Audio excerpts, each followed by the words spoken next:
Bonjour à tous et bienvenue sur la chaîne officielle de ABACI qui signifie Actualité et Vente Automobile en Côte d'Ivoire.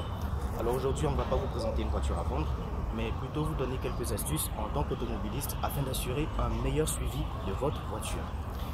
Alors pour l'automobiliste que vous êtes, il est primordial lorsque vous venez démarrer votre voiture le matin ou au moins une fois dans la semaine de vérifier le niveau de pression d'air de vos pneus. C'est très important parce que vos pneus doivent être gonflés au bon niveau si vous voulez qu'ils durent dans le temps.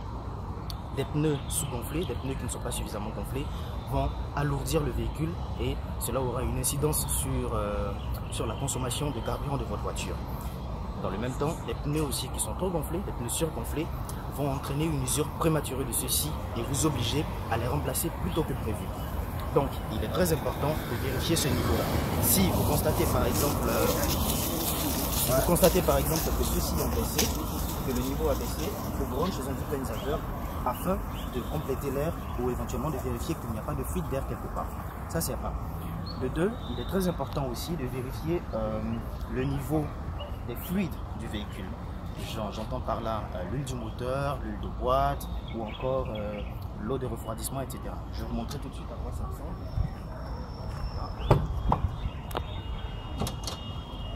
Okay. Rapidement.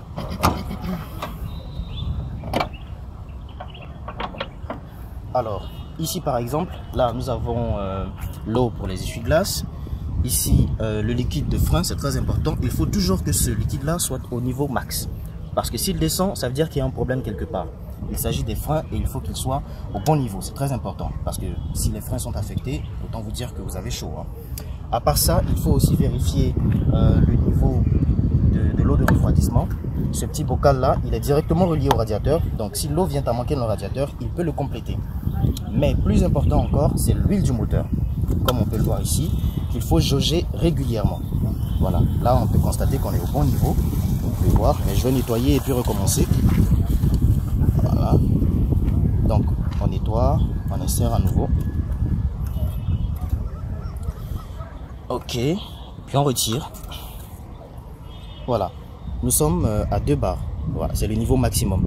Si vous constatez que votre niveau d'huile baisse, ça veut dire qu'il y a un problème quelque part. Il faut soit compléter l'huile ou bien soit vérifier qu'il n'y a pas de fuite. Tous ces fluides-là sont très importants parce qu'ils permettent de faire fonctionner les pièces mécaniques de votre voiture. Donc s'ils viennent à manquer, il peut y avoir des problèmes graves, sait-on jamais. Donc je vous invite, très chers automobilistes, à faire très attention à ces détails-là sur votre voiture. J'espère que cette vidéo vous a plu. N'hésitez pas à vous abonner à la page afin de recevoir encore plus d'informations, plus de vidéos sur les voitures, voire sur les voitures à vendre. Sur ce, portez-vous bien et je vous dis à bientôt. Au revoir.